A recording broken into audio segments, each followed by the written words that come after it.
This episode of the Better Every Shift podcast is sponsored by The Fire Store.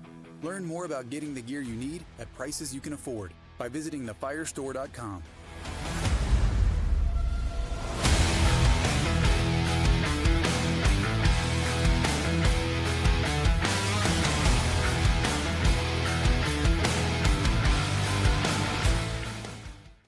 Hey, everybody, welcome to the Better Every Shift podcast. My name is Aaron Zamzo. I'll be your host, and I have two of my very favorite people in the fire service with me. And there's a really cool special reason why we're talking to both of you guys today. You, Josh, of course, are just completing, your world tour, as I like to say, as the IAFC president. And we have Trisha Wolford, who is about ready to step into those big boots of yours and will be, I want to say, coordinated or the coordination will be at FRI. She will be the new IAFC president. And I want to talk a little bit about the journey, but I warned you. I said, don't give me the old Will Zam, it's great that I was a chance to be the president, represent the fire service and U.S. and give me a recap. So I'm gonna start with you, Chief Waldo, who you're also still the chief of Bozeman. You have been very active in the fire service. You and I have go way back. And this is probably your third appearance, I think, on the show, too, by the way. Thank you for that. I know you can't believe we're still going. But give me a recap. Give me the pros and cons of your year as the IFC president. Oh, man. Well, first off, I'm not leaving boots. I understand I'm supposed to leave high heels on the stage. So let's clarify that. Let's get that part right. Excellent. Man, I don't know that I could give you any cons. It has been a tremendous amount of fun. It's been a great learning experience. You get to travel to a lot of different places, talk to a lot of different fire service people. And I think really the big thing is that you learn no one's unique. We're all dealing with the same challenges. It doesn't matter if you're on the East Coast, West Coast, Canada, Texas. Everybody's got the same challenges, and we're just trying to figure it out, on a day in, day out basis. And so to get to be kind of the voice of the Fire Chiefs Association for a year, it's been super fun. There's been challenges. Obviously, the stuff that's went on in D.C., that was a curveball that none of us saw coming. Trying to work to, keep the grants alive, keep the Fire Academy open. It's been busy, but, man, I wouldn't take it back for anything. It's been a great year. I'm looking forward to the transition at FRI and taking my marching orders from the new president. I'm pretty good at that already. So, just to know that I got a year left to support the new president, but honestly just support one of my nearest and dearest friends. It's been great, but looking forward to the next year as well. Are you going to hand it off, or are you going to give it a little shove or a little push and nudge as you hand it off to Chief Wolford? Well, like I said, I got to leave the heels on the stage. I'm just got to figure out where they go and yes. what the length of the heel is. I don't know exactly what that is, but it'll be a handoff, brother, because I'm not going anywhere. I'm going to be right there, just as she's been in my back pocket all year going, what do you need? How can I help? It'll be the same way. I think anybody who's been around her and I for 5 minutes knows that we're pretty tight, and we're always going to be there to help each other out. So it'll be a handoff now. Well, there'll be some little smart remarks and some little gestures behind the scenes. You better count on that, buddy. No way. Yeah. Well, let's speak to the brand new or President-elect Chief Wolford from Anne Arundel. How'd I do on that? Anne Arundel County.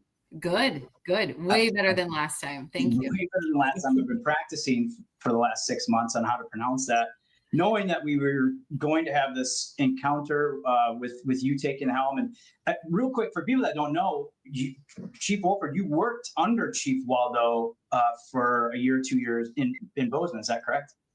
Correct. Yeah, actually, Josh is the reason I am a fire chief today, and that I got the opportunity to sit. It is so true. It is so true. Yes, this was 2016 when I went to Bozeman, and Josh had been there, 6 months as the chief? Something like that, yeah. Yeah, and I was coming out there as a lieutenant from Anne Arundel County, obviously a bigger department, but certainly a way lower rank. And, the magic of EFO and the National Fire Academy was, on my resume, and some of my references knew Josh, and I knew them from EFO, and I hadn't graduated yet. And so Josh did his due diligence and I went through a process. But the fact that he gave me a chance, because really all I could say is I'm going to try and work hard for you. And that's all I tried to do. So yeah, we're kind of like, we've done like a full 360 now because I'm back to being his number 2 again. So there's the connection. Now, what the other thing I want to just give a background, like when you get elected as a president, you go through your secretary first, then you go to the vice president. So it's a 3-year term. Basically, you just continually move up, correct? Like make sure I'm right on that so everybody knows. And Josh, you ran, maybe 3 years ago or 4 years ago. And I remember endorsing you and saying, hey, I know this guy, I know what he stands for. Were you kind of then recruiting Trisha to say, hey, Trisha, I've worked with you. I know what you stand for. I know that you'd be good in this role. We quarterbacked that before we ever ran. I mean, we knew the amount of work that was going to come, in these roles on top of, trying to be fire chiefs in our own organizations. And so to kind of script this out and say, hey, I want to do this. And if you're interested, let's do it at the same time so that we're in there together to help each other out. This was scripted. This was not a, hey, I did this, you should do it too. It was like, I'll do it if you'll do it kind of moment. I think Josh said misery loves company. You want to do this? No, wait a minute. He just said there were no cons to this. He said everything was a positive. So it can't be misery. But I think, Josh, you got a great point. Like you guys are still managing large departments. Bozeman is a growing city, a growing department. You guys just put in another firehouse. You just got accredited, by the way. Congratulations on that. Chief Waldo, you're in a second term at Anne Arundel, and you have a very large department. And of course, East Coast, you have some volunteers there, so you get your hands full. How do you guys manage all of this? And but I think it's also, another question is, what kind of organizational support did you need, and how did you go about doing that? Trisha, let's start with you, with Chief Wolford here. I mean, how did that go about? Well, I mean, you have to get the support of your political official because you're going to be gone a lot, right? And Josh can attest to that, that you certainly become a friend of the skies and you get that. And then, you got to make sure that your team here understands that you're going to continue to move through these seats. And then I think you have to make sure to really have that clean balance of understanding that the benefit is for hopefully a national fire service, but that creates change within your department where it's necessary, and that there is a benefit to the membership. There's always a benefit to the community, right? To be able to put Anne Arundel County on a national and international spotlight, to even say, hey, this is where Maryland is in the world, that kind of thing. And to do the same thing for Bozeman, which is normally on every, everybody wants to live here, fun activity, right? You're on every list, but it's done in a different way. So you have to have supportive leadership. And then I think a lot of transparency with your team to be able to say, I'm working, I'm not physically here, but I'm working. And you got to be able to get kicked in the teeth once in a while when your team says, we need you here, right? Your presence is missed. We need you to be back here. And to be able to say then to the organization, and I think this is where Josh says, I'm not stepping away, he's just stepping into a new role, because I have to be able to lean on him and Steve and, everybody in that executive board to say, I can't go, right? I need to be in Anne Arundel. Can somebody else take this trip for me? And nobody from a member perspective of IAFC feels like they've been slated because the president didn't arrive, that there is this standpoint of equality. When Josh talks about us running back to back, you can't get much done in a year. So we thought, well, maybe we can get more done in 2 years. You can really get a lot done in a 4-year term of a fire chief. So we're just, trying to continue that. We've got Chief Malone from Indianapolis coming on, who recently came out, right? It's just this continual thing of, can we keep momentum? And at the same time, honestly, not piss off everybody else we work with, and keep the momentum at home too. Well, you have good support numbers, right? You have to have a good number 2, number 3. And, Chief Waldo, you and I talked, and you said, Zam, one of the benefits of you being gone was that you had to rely on your team, to which you said, I wish I would have done it earlier because they were great. They stepped up, right? Would you give that same advice to Chief Wolford? I don't know that I should give it to her because she's always the one giving it to me, saying, let go, delegate it down. But yeah, the growth that I saw and continue to see from my team with me being gone and them having to take on more duties, it's been super awesome. They're running this place just as good, probably better than when I'm here. Being on the road, by the way, Delta is the airline of choice, not American, Zam. You continue to screw that up. They all have problems. Let's just say that. I'll take my Delta problems over yours. But pardon me while I submit my lost baggage form over here very quickly. Yeah. Yes. But being on the road, man, and having the option to do virtual, something we probably didn't have 4 or 5 years ago, has been extremely helpful. It's one thing to do a phone call. It's another thing to do virtual, see their faces, let them see you're real. And, Trisha and I always kind of joke, we're grinders at the end of the day. We are up early. We're going 5:30. We don't stop until it's time to go to bed. And so I never was really concerned about managing the work because that's just who we are. It's just about, can you manage it at the level that your team needs in terms of that just connection of constantly seeing you, hearing you, to the point of I've took a lot of late flights to get home a day early just so that the team could see me a little more and I'm not completely absent. So you mentioned kind of being on the same page as far as working towards particular goals or movements or missions or ideas. What is that right now? What's the biggest focus that, Josh, you've kind of made some progress on? You're going to hand off to Chief Wolford. Give me the 2 top things that you really guys are focusing on. For me, I think it's communication, just making sure that the membership knows what's going on, because we got a lot of advice coming into this of pick 1 or 2 things. That's all you're going to have time for. And people were right about that. The part that they failed to mention is what was going to disrupt your time.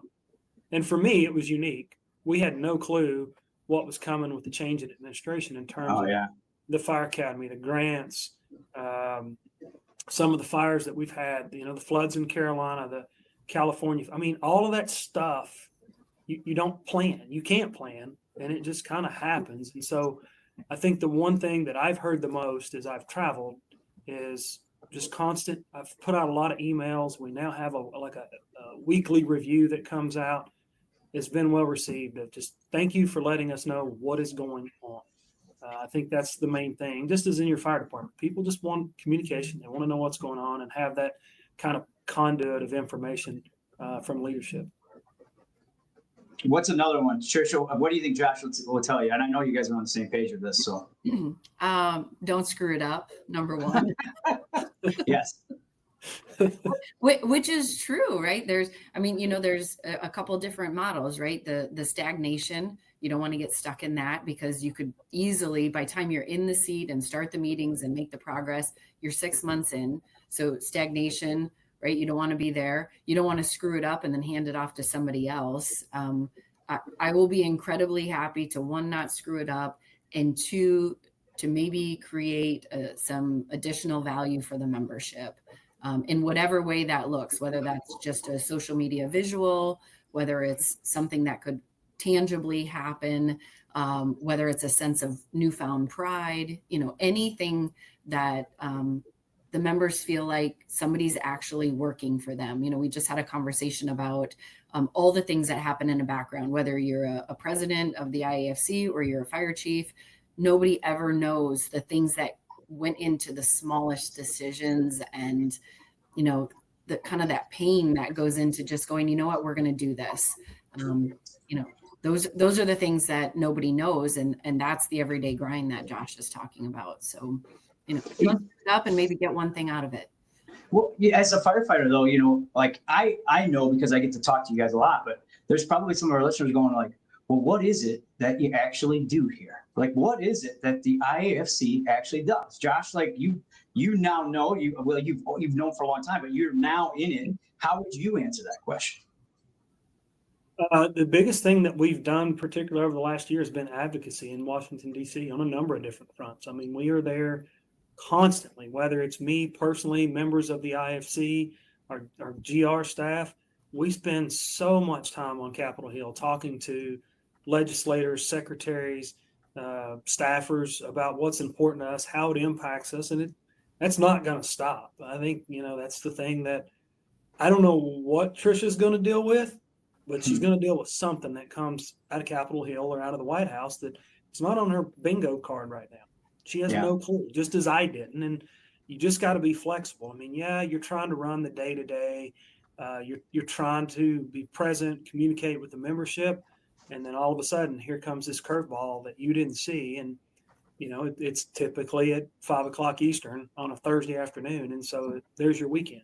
But that's what we sign up for, is to represent. So that's the biggest thing that we do, or at least I've done during my time, is advocacy on Capitol Hill. I think that's the most important thing that we do. That's the biggest way to create change. The partnerships, IAFF, IACP, NVFC, that solidarity of being on the Hill. And I think that's one of the great things about my year is I'm right here. It's going to be easy for me to be able to represent and not have to take the flight from, Bozeman to DCA, and to have partners in this area to do that. But there's so much work that can be done of when all those voices say, yes, this is what we need for our public safety folks in the field. It's incredibly powerful. So those partnerships and moving in that government realm, while it can be boring, for what the membership sees, right? It's not glitzy, but it's impactful. What else do you want to focus on, Chief Wolford? I mean, besides the advocacy part, when you're done, we have this conversation. I said, okay, what else? I mean, you advocated, but for the general member of the fire service, what else do you want them to know about IAFC when you're done? I think the same things I want for my department, good relationships, which means a good reputation, that comes with building a sense of pride, that people feel proud when they say I'm a member of the IAFC, or, proud to put that on their resume if they're in a committee or leading a committee or a section. And then I think there's a business aspect of making sure financially that we're growing, whether that means in the conference side, the membership side. But I would certainly love to walk away from a presidency saying, we made these partnerships, whether they're public, private, and we are now, having a revenue line of this, that is, whether that's a cushion or a use for other things. I think from a business perspective, that's pretty important. I had done it with a little flair, obviously, a little Wolford flair, right? Waldo has his own style. Wolford will have her own style as well. So you have to add that kind of component to it. Who is the member? Who is the membership? 12,000 fire service leaders plus minus from all across North America and 52 other countries. And it's not just 5 Bugle Chiefs. That's the thing that I stress every time I talk to folks is if you're in leadership in the fire service, you need to be in the IFC. That's it. Whether you're a captain, a lieutenant, maybe if your department has battalion chiefs, division chiefs, etc., those are the folks that you want in there. Your future leader. Is that a French word, battalion? What is that? Is that French? I'm sorry. Did you not understand my dialect again?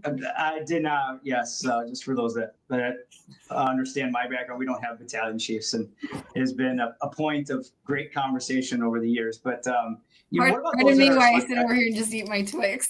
Yes. Yeah. Chief Wolford also knows. But what about somebody who's aspiring to be a chief? Join the IAFC? Yes. I mean, what better way to come and get the education, to build your network, talk to people who are already in those roles, learn from them, find a mentor. Yeah, the association has some of the sharpest people in our fire service today. So yeah, if you're a company officer, maybe even thinking about becoming a company officer, join. We actually have a section called the company officer section. It's designed for those folks who are members of the association serving at that company officer role. And let's talk about where they can get this education. We have the conference every year, FRI, Fire Rescue International. I've been to it a couple of times. Anybody can go, correct? And we highly encourage anybody to go to get some of that education and to get some of these contacts. This year, you'll be handing off, of course, as we mentioned before. What are some of the other highlights of this year's conference? Chief Wolford, what are you looking forward to there? Always networking. Right. Because I do love the education. I love to be able to pop into a session, whether it's for 30 minutes or 2 hours. But honestly, everything good that's come from my career in the fire service is relationships and connecting. And sometimes even when your brain is maxed out because you've been there all week, if you're just sitting in the lobby area of the conference, drinking a cup of coffee and people are walking by and you're striking up conversation, sometimes that is the most impactful one-on-one little speaker session that you're going to get. So to me, being present, just being there and physically being present and open to like whatever comes your way is really great. So I'm flipping it. Zam, I'm asking you the questions now. Someone told me his name was Jason Nauman. He was super great, worked for the IAFC. So this is his quote. I didn't come up with this. Why do we have educational sessions at conferences? Well, to get better, to pass information on. Go ahead, Trisha. So fire chiefs will pay for their registration. So our departments will pay for us to go. Because if we told them we were going to go to a networking event to meet other fire chiefs and swap stories, they wouldn't pay for it. So we got to have the educational component of a conference, which is great. Don't get me wrong. I love the education. But I always tell people, if you go to a conference and you don't walk out of there with 2 or 3 new contacts, you miss the most important part of the conference. Yeah. Amen. If it weren't for conferences, I wouldn't be here. You and I wouldn't know each other. Chief Wolford and I would have never met either, through these contacts and these conferences. I agree. Unfortunately, a lot of those dollars are getting cut. So people are coming out of their own goodwill and out of their own devotion to getting better too, and which is what we would also recommend. Get there any way you can. If you can get it,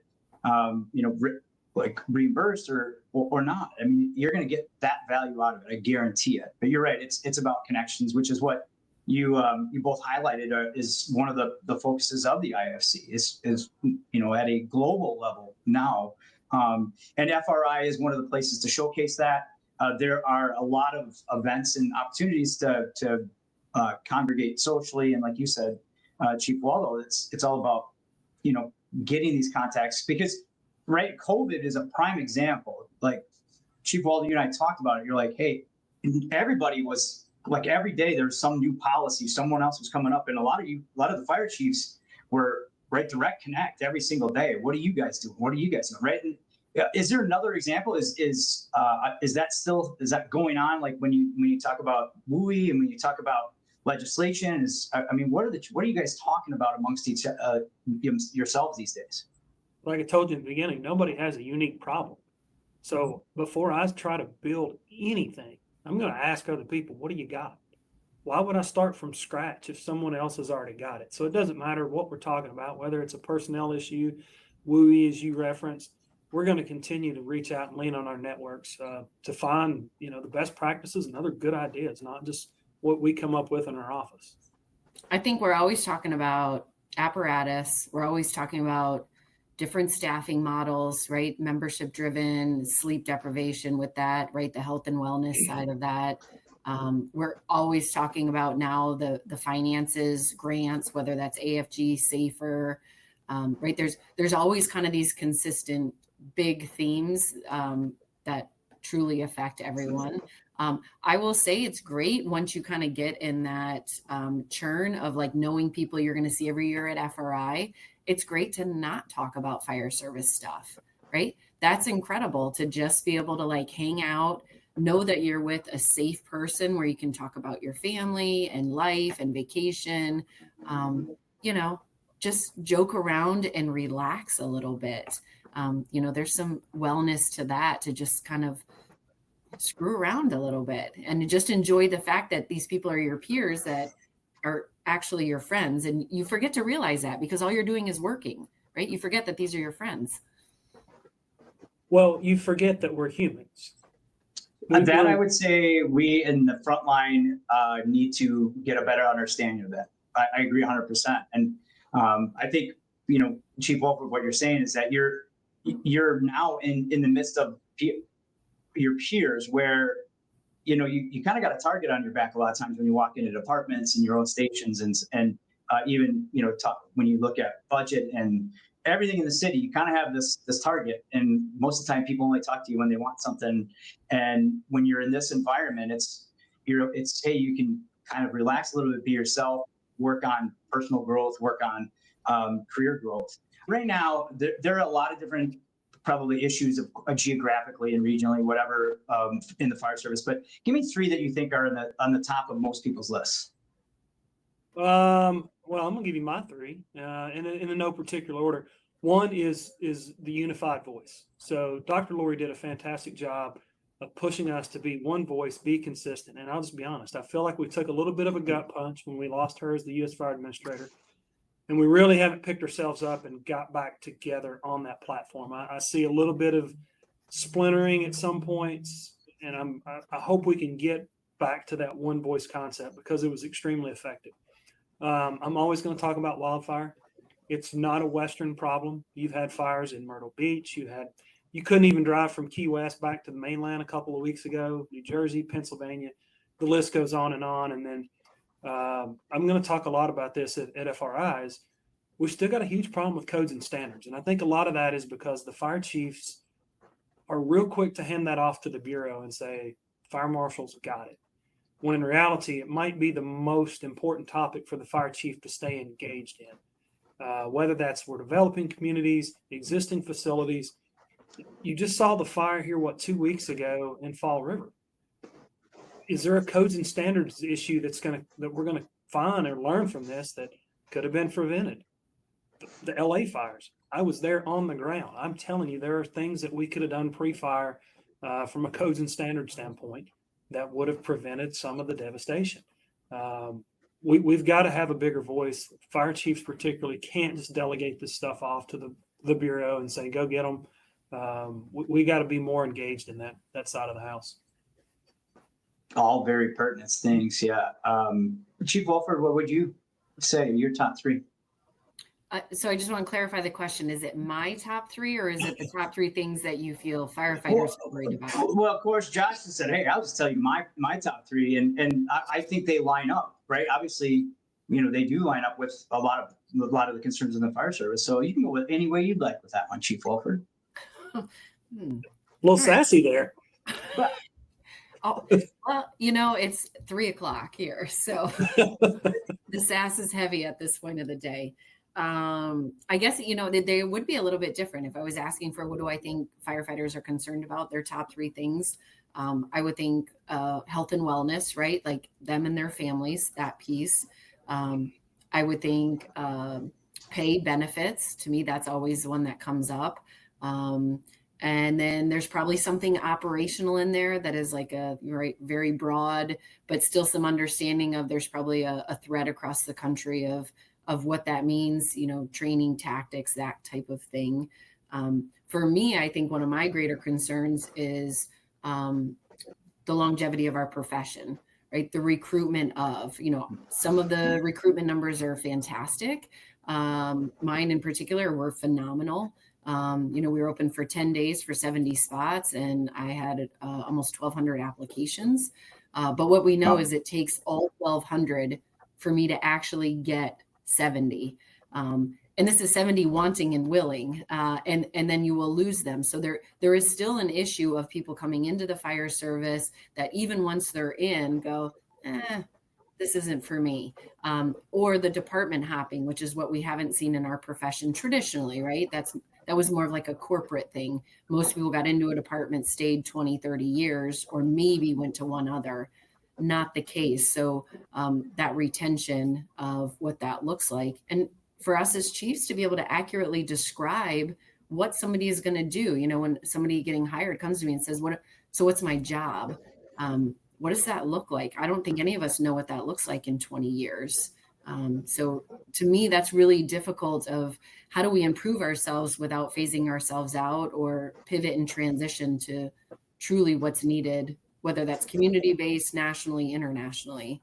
And apparatus always lives as an issue. What it's going to look like, how big it's going to be. Is it meeting the needs of the community? Are we totally off the mark? What's it cost? How long does it take to get, right? That's the normal conversation. But I also think mentally, apparatus-wise, we're behind. And I think we see that in the way some of our resources work for our people instead of, people being able to do that better. The Fire Store, equipping protectors with passion. Every decision we make as a company is about you, our customer.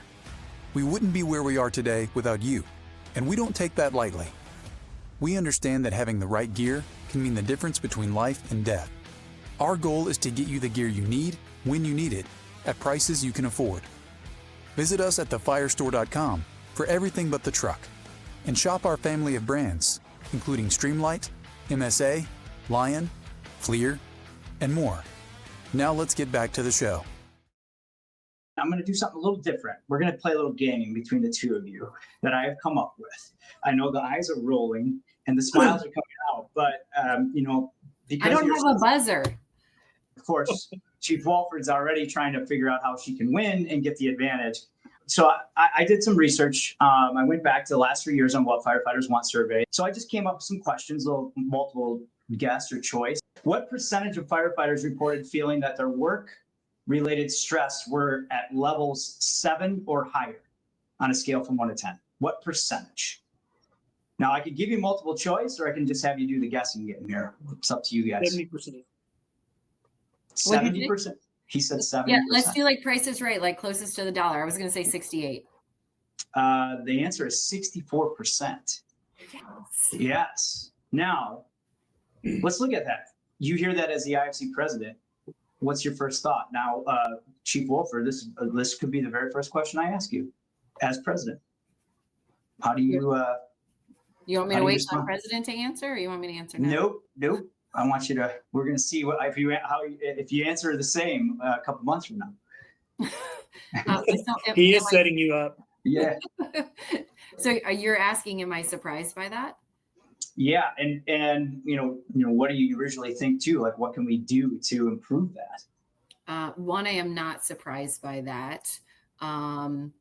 Two, I think it's always going to be small muscle movements, right? It's going to be leadership being in touch with the needs of the membership to say, what is it exactly that creates that? Is it the schedule? Is it the pay? Is it right? What's creating the stress that puts you in that position, and what can we do to alleviate it?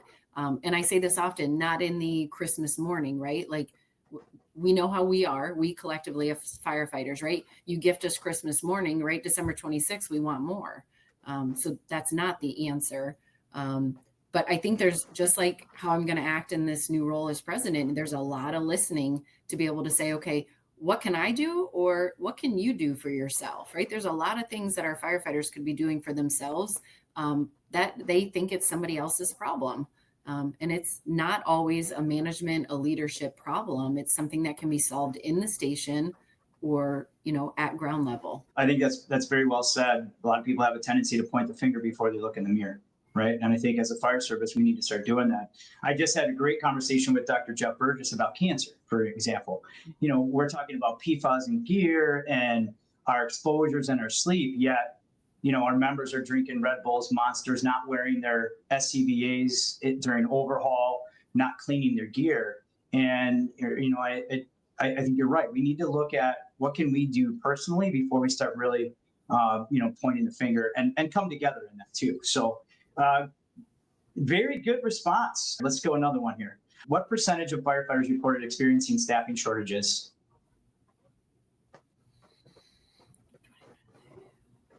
77. Ooh, I was 78. Look at how close we are. 94%. Oh, wow. Right? 2-0. Yeah.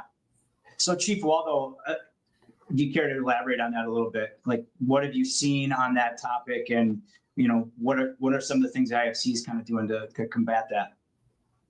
well, I think I would take it back before we even talk about budgets and how many people are approved.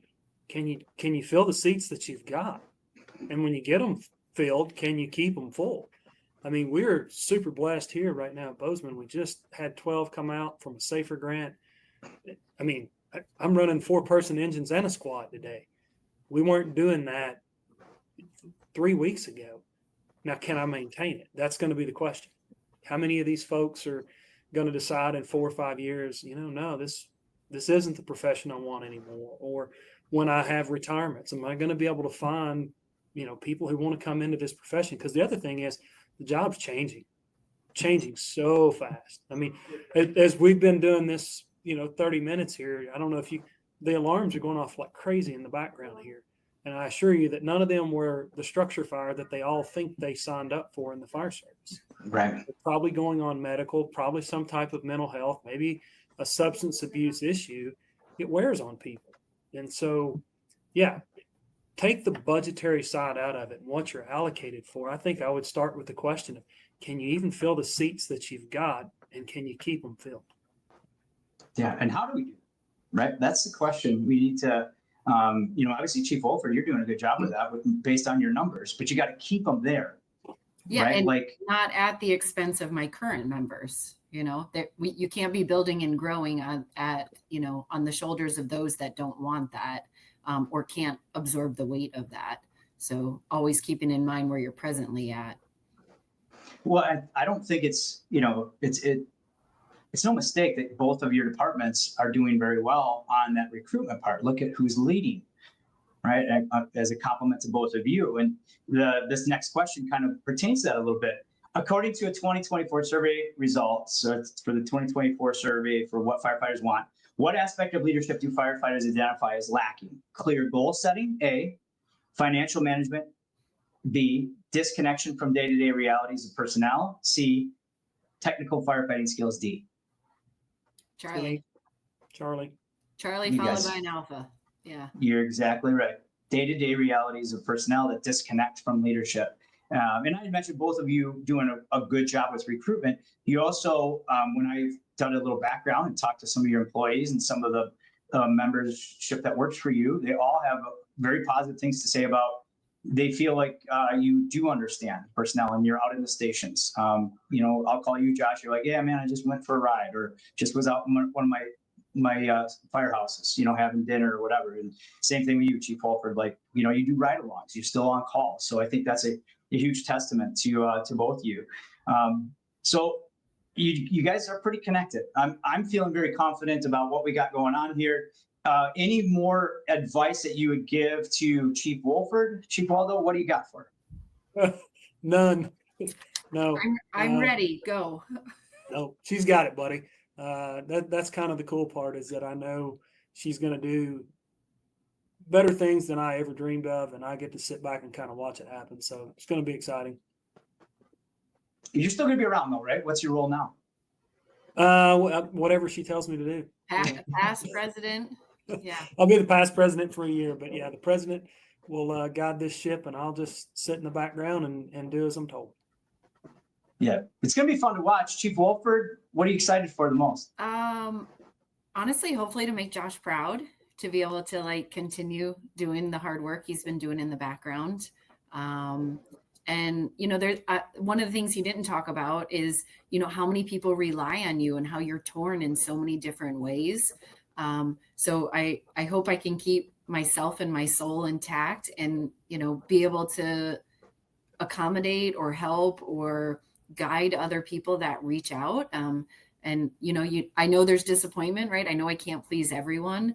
But I hope people feel like the leadership at IAFC pays attention.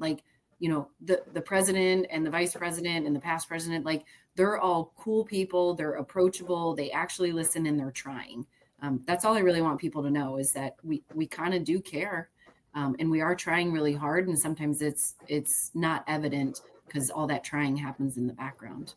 Yeah. Well, you don't kind of care. You're sacrificing a lot for what you're giving, and all for the betterment of the fire service and for the IFC. So I appreciate all the efforts. So now, Chief Waldo, now that you should have a little more time, what are you going to work on as far as personally to get better?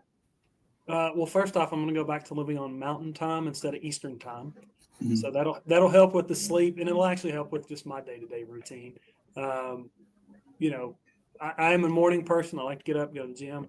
I'll be honest, there's been a lot of days where you get up and you're on that first call at 6 or 6:30 because that's 8 o'clock Eastern, and it just doesn't happen. So more about getting back into my routine as opposed to being all over the place. I'm in one time zone or I'm in this state. It'll be nice to kind of just settle back in. So, Chief Wolford, as you start your venture here as president, I know that maybe not as much time to work on some personal development, but what are you going to focus on as far as improving and getting better? Personally or professionally? Let's go both. Of course you would say both. Personally, probably a good bit of self-discipline. Just watching Josh and John Butler and past presidents do the travel, do the whole year. I'll immediately roll, if not, there's actually a little bit of an overlap into my Metro president role.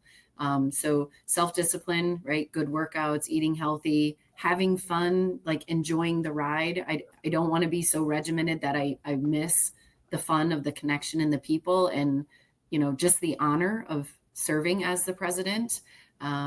So I think that has the professional overlap with the connections and the relationship and, trying to be a person as an individual and also a person as a professional that's a chief and a president. Well, we're excited to watch. I know Josh and I hopefully have a good seat to watch you step up, and I'm excited to see where you go with the organization. And Josh, brother, congrats on a really, I think, from what I gather, a very successful year. A lot of challenges overcome. I thank you both for all of your dedication to helping out the fire service. And we look forward to our future conversations. Thank you for tuning in. Go out and do something to get better. Share something, learn something, do something, and make those around you better every shift.